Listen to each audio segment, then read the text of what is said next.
Hello, today's topic is structures of amino acids. आज हम amino acid के structures के बारे में पढ़ेंगे कि हम एक इजी ट्रिक है कि जिससे हम अमाइनो एसिड के स्ट्रक्चर्स को याद कर सकते हैं। जैसे कि ये जो हमारे पास है, ये हमारे पास बेसिक अमाइनो एसिड का स्ट्रक्चर है और you can say this is the backbone of amino acids. ये R is the alkyl group, and तो मैं क्या एक इस बैकबोन को I will represent here from this structure, this line, and alkyl group will be represented here with this dot. So let's move. Like first amino acid is glycine. Glycine में हमारे कोई alkyl extra alkyl group present नहीं होता. There will be a H hydrogen group. Alanine, you can remember alanine A. There will be one alkyl group.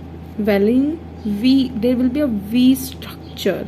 Like अगर मैं इसको simplified में भी लिखूँ तो अब हम ये कैसे पता करेंगे। अब आप लोग बोलोगे कि स्ट्रक्चर थोड़ा कैसे लिखेंगे, ये तो बहुत सिंपल है, हम एच कितने लगाने वो आप जस्ट सिंपली देख सकते हो। जैसे यहाँ पे एक सी एज्यूम होगा, यहाँ पे एक सी मानिए, यहाँ पे एक सी मानिए, एक सी का बॉन्ड। अब हमें पता है कार्बन कितने बॉन्ड बनाता है, 4 बॉन्ड बनाता है।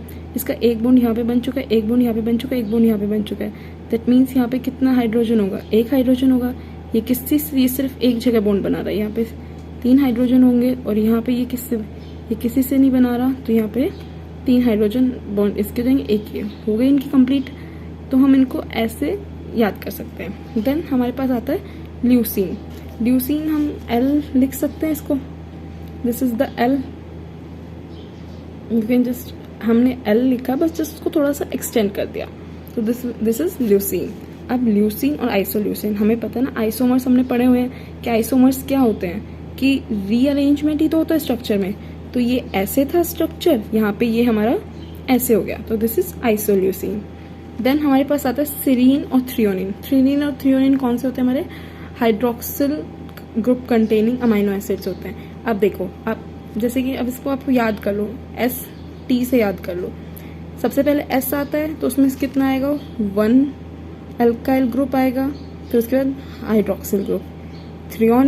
थ्रियोनिन में बाद में आता है तो इसके अंदर कितना आएगा, 2 अल्काइल ग्रुप आएगा और इसमें सिर्फ एक ही हाइड्रोक्सिल ग्रुप सिर्फ एक ही होगा, लेकिन बस अल्काइल ग्रुप कितने हो जाएंगे, हमारे 2 हो जाएंगे। तो देखो आप इसको एक टी के स्ट्रक्चर में भी देख सकते हो, थ्रियोनिन आप ऐसे भी याद कर सकते हो, it is a T structure. फिर हमारे पास आती है हमारे की कौन सी होती है, हमारी negative charge amino acid. Negative charge amino acid से या तुम इनको एसिडिक अमाइनो एसिड्स बोल सकते हो।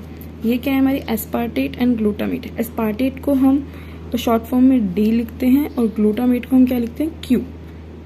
तो सॉरी, डी को हम लिखते हैं ई, ठीक है। तो हम इसको कैसे याद कर सकते हैं, डी। हम कैसे याद कर सकते हैं, डी।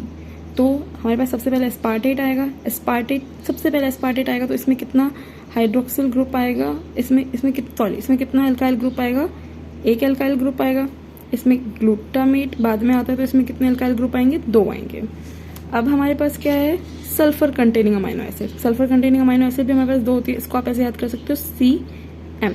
तो सबसे पहले C आता है, तो सिस्टीन में कितना अल्काइल ग्रुप आएगा, एक अल्काइल ग्रुप आएगा। उसके बाद क्या आएगा, सल्फर हाइड्रल ग्रुप आएगा। मिथ्योनिन में हमारे पास कितने अल्काइल ग्रुप आएंगे, 3 आएंगे।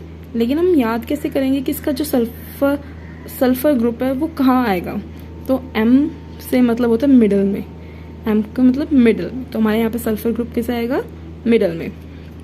नाउ अब हमारे पास है एस्पार्जिनिन। ये हमारी कौन सी होती है, अमाइनो एसिड्स, लाइक, ठीक है। तो ये देखो यहाँ पे क्या होगा, ये भी एस्पार्जिनिन, ग्लूटामाइन। सबसे पहले एस्पार्जिनिन सबसे पहले आएगा, तो ये कैसे होगा, इसमें CONH2, इसका जो मेन ग्रुप क्या है वो CONH2 है, वो तो एक बार ही आएगा। लेकिन यहाँ पे हमारा अल्काइल ग्रुप कितनी बार आएगा, एक बार। ग्लूटामाइन है, ग्लूटामाइन में फिर हमारा अल्काइल ग्रुप कितना हो जाएगा, 2 बार, ठीक है। और आप एस्पार्जिनिन को N और ग्लूटामाइन को हम किससे रिप्रेजेंट करते हैं, Q। तो हम इसको कैसे याद कर सकते हैं, NQ। It sound similar like thank you, you can remember this. Then हमारे पास आता है proline. This is not called amino acid, it is called amino acids. You can remember here there is a cyclic structure, this is called cyclic amino acid. So हम एक cycle बनती है यहाँ पे, दिस इज साइकिल। तो यहाँ पे हमारे कितने अल्काइल ग्रुप आएंगे, 3 alkyl group. This is proline. फिर हमारे पास क्या होगा, अब हमारे पास हम पढ़ेंगे हमारी एरोमेटिक अमाइनो एसिड्स को। सबसे पहले हम देखते हैं phenyl alanine. Phenyl alanine 2 words में तोड़ो, फिनाइल और एलानिन। पहले हम बना लेंगे फिनाइल का स्ट्रक्चर, फिर हमें एलानिन का तो याद ही है कि एलानिन में क्या होगा, एक बैकबोन होगी हमारी अमाइनो एसिड की और एक हमारा अल्काइल ग्रुप होगा। तो ये हमारा गया हमारा फिनाइल एलानिन। जो टायरोसिन होता है वो हमारा कैसे होता है, अगर हम हाइड्रोक्सिलेशन कर देते हैं फिनाइल एलानिन की तो हमारा टायरोसिन बनता है। तो देखो हमने सिर्फ इसमें हाइड्रोक्सिलेशन कर दी, एक हाइड्रोक्सिल ग्रुप ऐड कर दिया तो हमारे पास बन गया टायरोसिन। ट्रिप्टोफैन हमारा क्या होता है कि ये हमारा प्रिकर्सर अमाइनो एसिड होता है, किसका, ऑक्सिन, जो हमारा प्लांट हार्मोन होता है ना ऑक्सिन, उसका। तो ऑक्सिन को हम IAA भी बोलते हैं ना, तो उसमें इंडोल आता है। तो हम क्या करेंगे, इसमें इंडोल का स्ट्रक्चर बनाएंगे पहले, फिर एक हमारा अल्काइल ग्रुप होगा, देन हमारा अमाइनो एसिड बैकबोन होगा। और आप इसको एक ट्रिक है उसे याद कर सकते हो, वाइफ कैसे, W for tryptophan, Y for tyrosine, F for phenyl alanine. फिर हमारे पास आते हैं हमारे basic amino acids. Basic amino acids और हम कह सकते हैं पॉजिटिव चार्ज अमाइनो एसिड, जैसे कि आर्जिनिन। आर्जिनिन में हम देखते हैं कि A, ठीक है, आर्जिनिन मतलब हमारा, तो इसमें कितने, हम G को यहाँ पे ऐसे देख सकते हैं 3 बन गया, हम G को यहाँ पे 3 याद कर सकते हैं, ठीक है। और हमारा आर्जिनिन में क्या रहा है, A, तो हम इनको जो हमारे N है यहाँ पे, जो हमारे नाइट्रो ग्रुप है उसको हम N A की शेप में लिख दिया। हमने कैसे लिख दिया, A की शेप में लिख दिया। और यहाँ पे 3 हमारा, जैसे हम G को अगर हम 3 की तरह देखें तो हमारे पास कितने ग्रुप आएंगे, 3 अल्काइल ग्रुप आएंगे।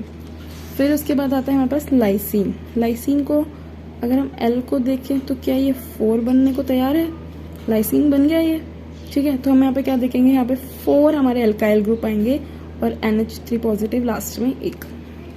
फिर हमारे पास लास्ट में बचता है हिस्टिडिन।